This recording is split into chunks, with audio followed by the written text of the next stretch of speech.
Troisième et dernier parc Orlando, aujourd'hui on finit ce petit trip floridien à Busch Gardens Tampa. Allez.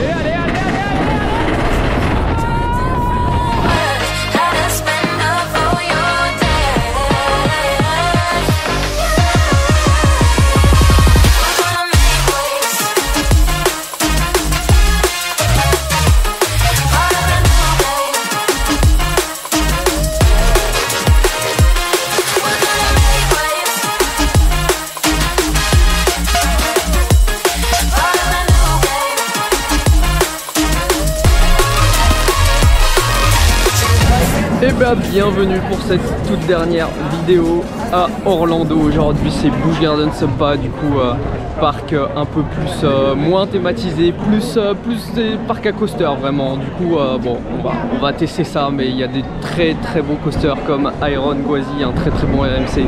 Mais bon, on va voir tout ça, je vais vous faire découvrir. Le parc a l'air bien vide aujourd'hui parce qu'il a plu ce matin, il fait pas très chaud. Du coup c'est le bus, ce qu'il disait c'est que il n'y aurait pas grand monde et ça va être beaucoup trop bien.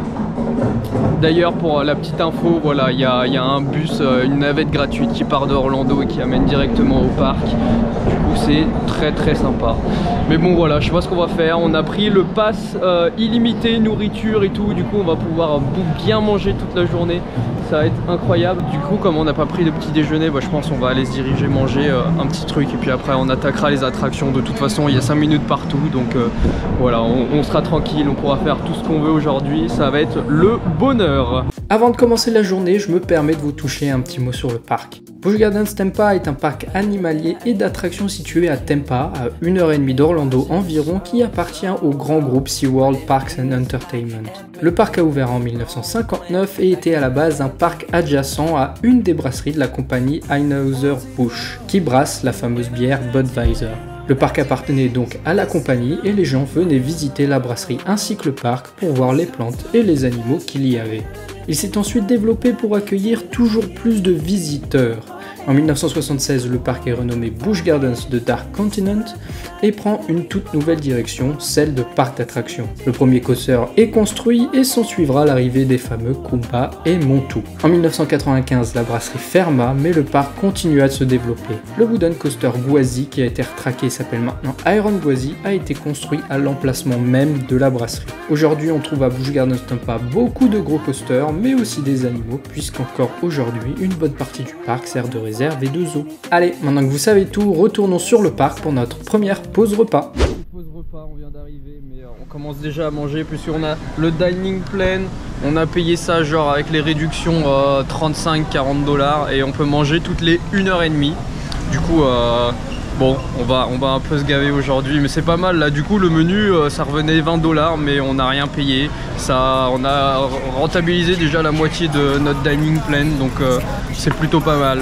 She been calling me daddy lately, want me to put her in Cartier's, and the bitch deserve it. Put in work for the money she earn it. Give me top every night lip service. Now I gotta block these hoes, she worth it. I'm out in Abu Dhabi with a bad bitch look like Scotty. Ooh, right beside me in the Phantom off that Molly. Yeah. Abu Dhabi with a bad bitch look like Scotty. Ooh, right beside me in the Phantom off that Molly. Yeah. Abu Dhabi with a bad bitch look like Scotty. Ooh, right beside me in the Phantom off that Molly. Yeah. Abu Dhabi with a bad bitch look like Scotty. Ooh, right beside me in the Phantom off that Molly. Yeah. Bon, on commence bien cette journée. Après le petit repas, on a fait 2 tours de Kumba. Il y avait absolument personne. Du coup, bah voilà, on est resté dans le train sans refaire la queue parce que c'est voilà, c'est Busch Gardens un jour en plein milieu de janvier, voilà, mais c'est incroyable, c'est le bonheur. Et du coup, pour vous parler de Kumba, c'est un gros coaster BM, Bolliger et Mabillard. Et en vrai sympa, très rapide, plus rapide que ce que j'aurais pensé. Il tabasse bien aussi, c'est un peu comme Hulk à Universal, c'est que des jets positifs un peu tout le temps, mais il est quand même, il passe bien mieux je trouve. Et bah moi j'ai bien kiffé en vrai. Après ça reste toujours du BM, il n'y a pas d'airtime, c'est que inversion et vitesse, mais bah, j'ai bien kiffé franchement. Et puis là bon voilà, on se dirige, il y a 5 minutes à toutes les attractions, donc on est tranquille pépère. Il est je crois il est quoi, 12h30 même pas, et il y a encore plein de trucs à faire, mais on a le temps. Par contre, petite déception là, la tour de chute là, Falcon's Fury, bah, elle est toujours fermée comme d'hab.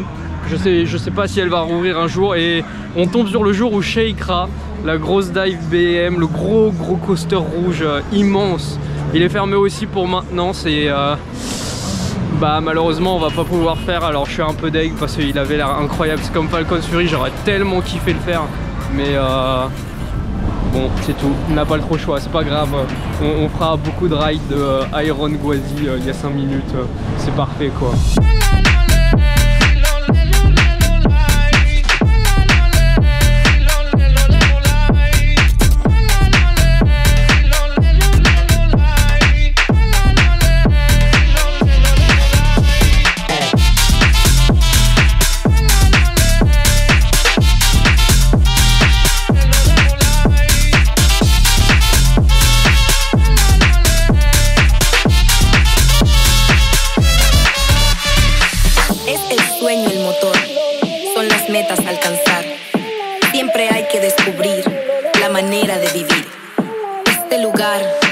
Esta tierra tiene tanto que ofrecer.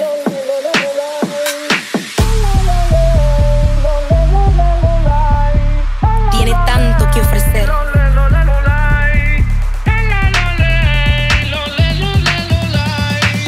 Tiene tanto que ofrecer.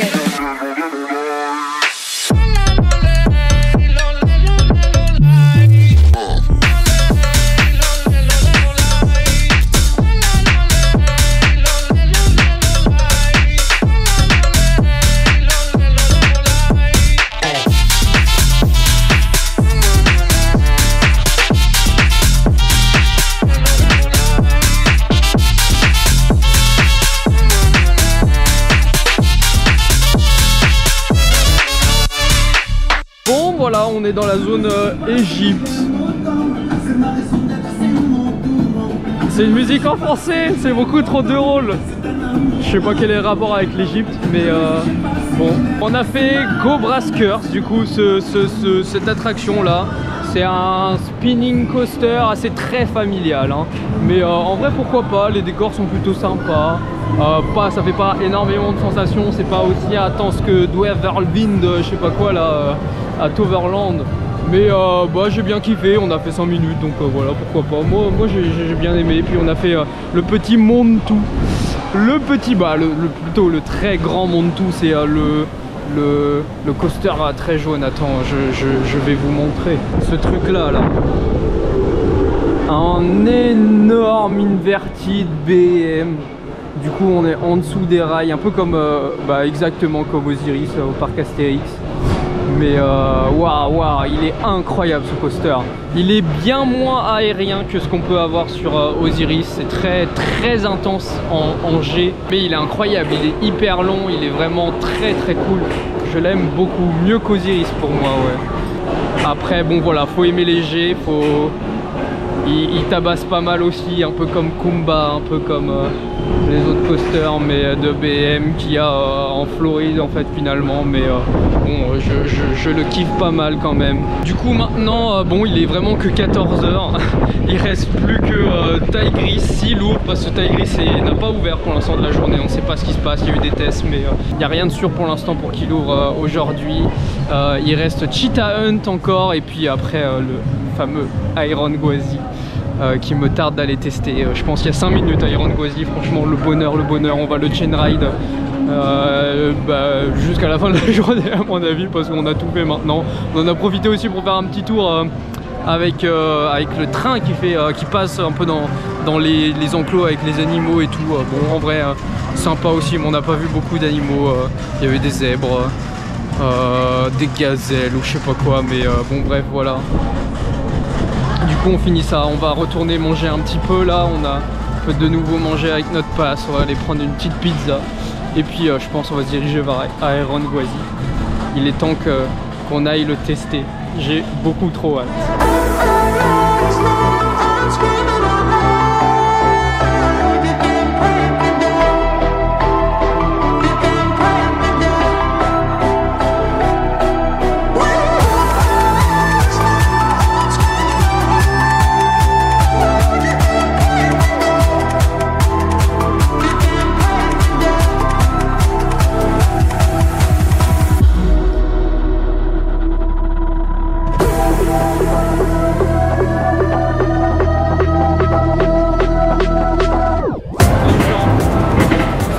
Iron Gwazi.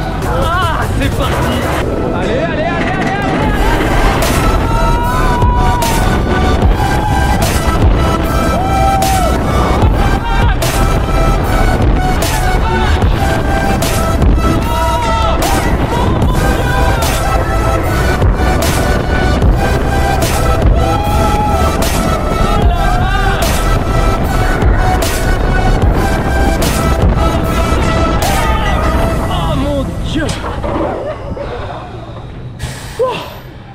Oh non, c'est fini.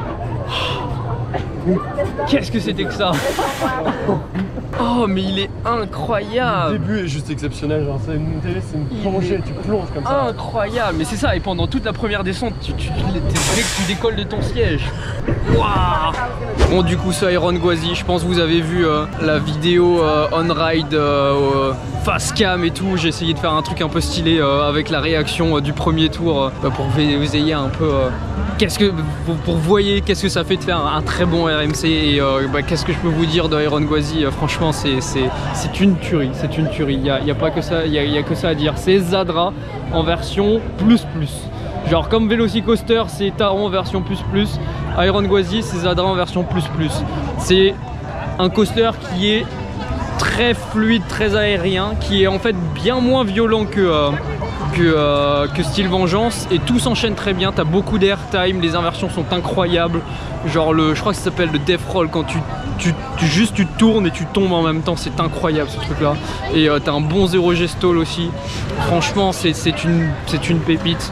Le meilleur coaster d'Orlando sans aucun doute, mieux que Velocicoaster sans aucun doute. Ce coaster c'est une tuerie intergalactique, comme j'ai dit pour Steel Vengeance. Après bon voilà, je ne sais pas, faut que je réfléchisse pour dire si Steel Vengeance ou Iron Gwazi, lequel des deux est le mieux, ça je ne sais pas. Faut que j'y réfléchisse encore, mais de toute façon c'est prévu.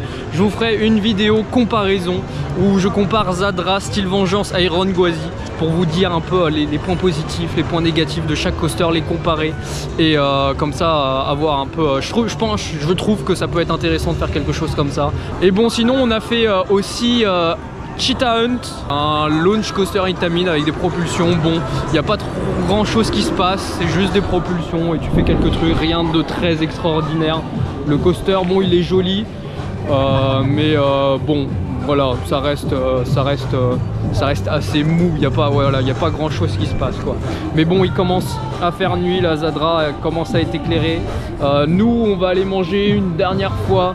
Et puis je pense voilà, on s'en ira, il est 18 h, notre bus est à 19h15 et quelques. Je vais en profiter pour faire quelques plans de nuit dans le parc et puis voilà, je pense on s'arrêtera ici. Voilà, de toute façon je vais faire un petit outro après pour vous parler du parc et puis voilà.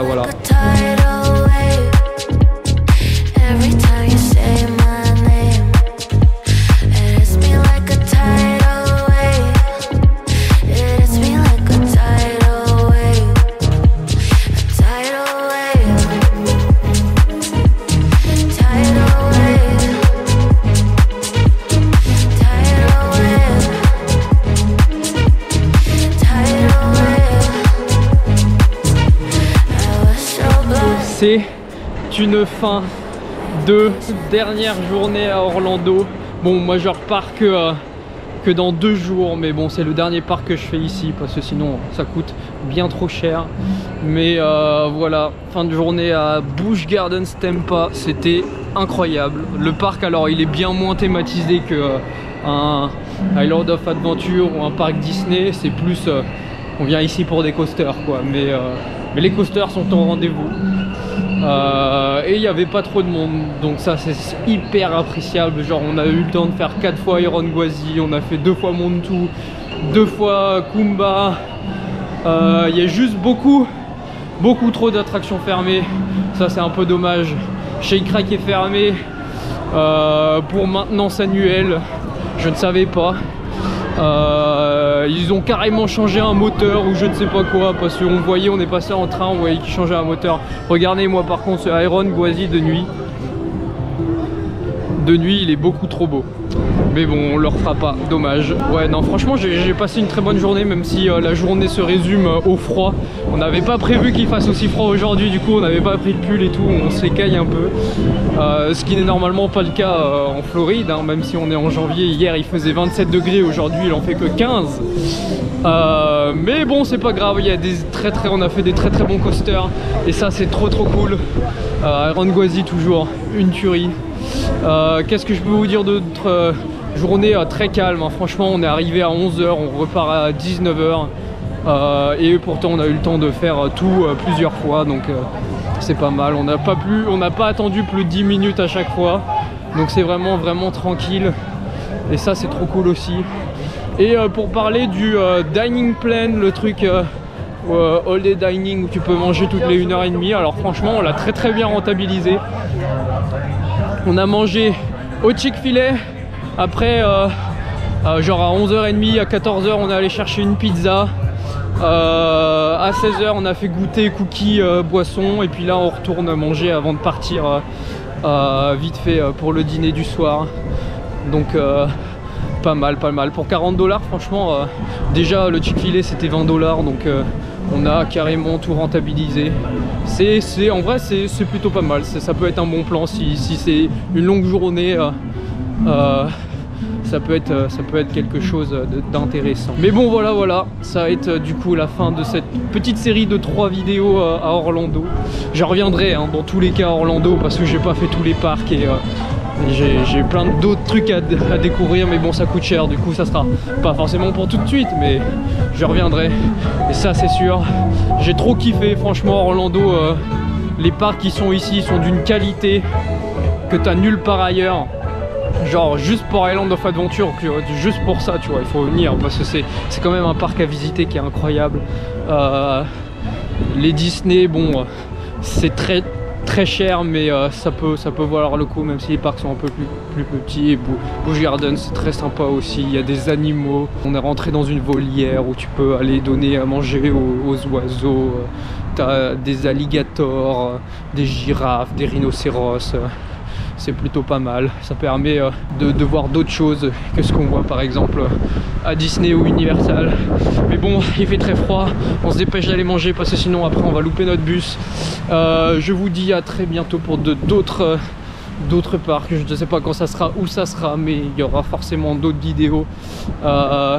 Si cette série de vidéos vous a plu, hein, n'hésitez toujours pas à vous abonner si ce n'est pas déjà le cas, pour ne pas louper les prochaines vidéos que je peux faire aux États-Unis ou autre part ailleurs, je ne sais pas où.